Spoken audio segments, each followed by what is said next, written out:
importantes porque fue diseñada para mejorar el sistema jubilatorio en la medida que iba aumentando la recaudación y que iba aumentando los salarios de los trabajadores activos. También, como siempre buscan algún eslogan, se dijo que era mejor utilizar el RIPTE, que es un índice que también se elabora, y les digo hoy que si se hubiera aplicado el RIPTE, la jubilación mínima hoy hubiera sido 554 pesos en lugar de los 895 pesos que es.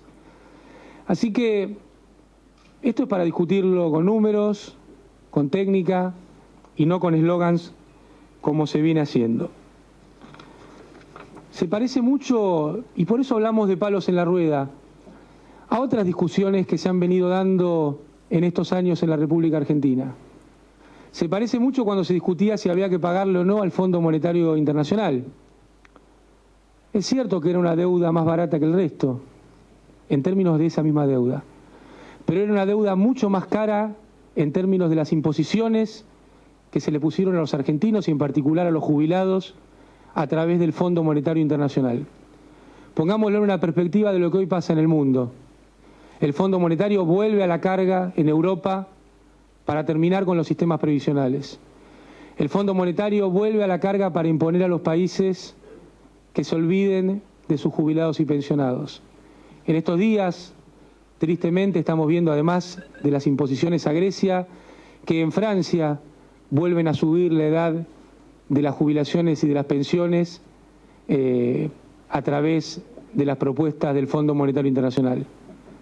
Sin olvidarnos, vamos a volver dentro de un rato, lo que pasó en la Argentina en los 70, fines de los 70, en los 80 y en los 90, con las imposiciones del Fondo Monetario sobre el sistema jubilatorio.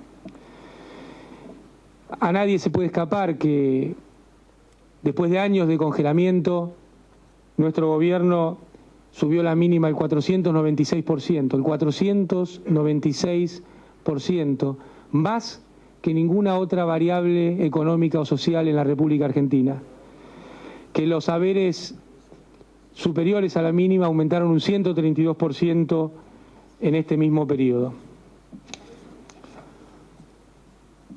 También podríamos hablar de otras medidas que se han tomado con responsabilidad y con financiamiento, como es la asignación universal por hijo.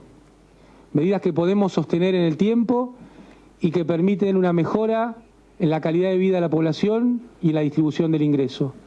En nuestro país, la asignación universal por hijo, tantas veces declamada y concretada por nuestra presidenta, implica el 0,9% del PBI como inversión social. Para ponerlo en contexto de otros planes, la Bolsa de Familia de Brasil significa un 0,8%, que es el plan que le sigue en importancia a la asignación universal por hijo que pusiéramos en funcionamiento. Esto, recordémoslo, llega a más de 3.700.000 niñas y niños en nuestro país. Obviamente, esto tuvo un fuerte impacto en la posibilidad de consumo de vastos sectores de nuestra economía. Para saber de qué estamos discutiendo, también pongámoslo un poco en el contexto histórico. La ley que puso en funcionamiento el 82% en Argentina en la década de los 60, como les decía antes, tenía que ver con otra expectativa de vida, tenía que ver con otra relación trabajadores activos, trabajadores pasivos, y además duró 5 años. Y les repito, nadie como este gobierno quiere que el sector jubilados y pensionados esté todos los días un poco mejor. Y no es que es una ilusión, es un esfuerzo que venimos haciendo con los números que les decía antes de aumentos, de cobertura y de jubilaciones y pensiones en todos estos años. Sin olvidar la recomposición del cronograma de pagos. Los gobiernos anteriores habían ido estirando los plazos de pagos para que el ANSES pagara cada vez más tarde a los jubilados, llevándolo a 60 días vencidos. Nosotros en este momento tenemos un funcionamiento que se paga en el mismo mes que se devenga el haber, es decir, se han adelantado en este plazo, desde el 2003 a la fecha, 2 meses los pagos a los jubilados y pensionados. ¿Todo esto es suficiente? No. Tenemos que seguir en este camino, pero para seguir en este camino necesitamos seguir trabajando con responsabilidad, con cuidado, con con crecimiento, con desendeudamiento, que son las políticas que nos han permitido ir mejorando. Si no, volveríamos a las condiciones macroeconómicas de fines de los 70, de los 80 y de los 90, que fueron las verdaderas causas de la destrucción del sistema jubilatorio. Destrucción de la que ustedes, jubilados y pensionados, cobraron, de la destrucción de la posibilidad de que nuestras mayores, adultos mayores, fueran mejorando en el tiempo. Por eso hay que recordar también que en la época de Onganía se vaciaron las cajas y se sancionaron dos leyes que ponían como tope el 82%, no como cálculo del haber, que fueron la 18037 y la 18038. Todo este desaguisado del sistema jubilatorio, el cual se iba arruinando año a año, en la década de los 80 tuvo un hito trágico, que fue el decreto de necesidad de urgencia 2196 del año 86, con el cual el presidente, el doctor Raúl Alfonsín, declaró la emergencia económica del sistema previsional.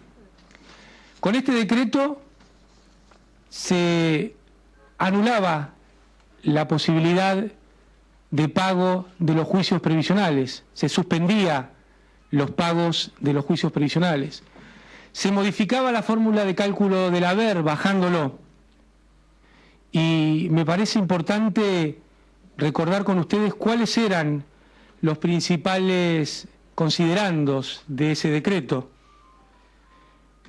Decía en este momento el decreto que firmaban, entre otros, Barrio Nuevo, Tróquilo y Jaurarena, Truco, Storani, Ragneri, Zurruil y Caputo, junto con el doctor Alfonsín.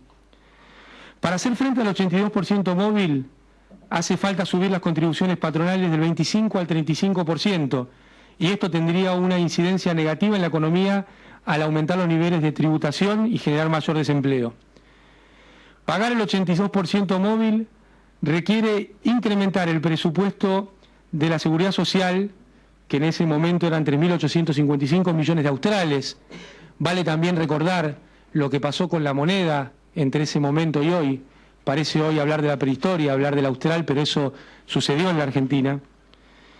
Necesitaba un aumento del 70% del presupuesto. Y llevaría el déficit del sector público, porque también en Argentina hubo déficit del sector público. Desde el año 2003 a la fecha hemos tenido todos los años superávit del sector público, que nos permitió mejorar las jubilaciones, incorporar trabajadores, pero en otras etapas de la Argentina hubo déficit crónico del sector público. Decía este decreto que iban a necesitar aumentar el déficit del sector público del 5% al 8,5% del PBI. Es importante recordar estas cifras para el análisis técnico que vamos a hacer más adelante. Decía, entre otras cuestiones, que era imposible el 82% con una relación 1,9 entre trabajadores activos y pasivos, entre otros puntos. Sirve este punto también para recordar para qué se usaron en otras etapas de la vida política de la Argentina los decretos de necesidad de urgencia, un tema que estuvo muy en discusión a principios de este año. Los decretos de necesidad de urgencia, como en este caso, se utilizaban para cercenar derechos, se utilizaban para cortar erogaciones, se utilizaban para disminuir la inversión social. Imagínense ustedes que nuestra presidenta utilizó los decretos de necesidad de urgencia para poner en funcionamiento la asignación universal por hijo, para llevar adelante un proceso de desendeudamiento a través de la utilización de reservas excedentes del Banco Central. Esto también es una gran diferencia política. En otras épocas, las herramientas a disposición del Ejecutivo se usaban para llamar a las provincias a que perdieran recursos, se usaban para llamar a los ciudadanos a que perdieran ingresos, como fue también en el decreto de la Alianza del recorte del 13%.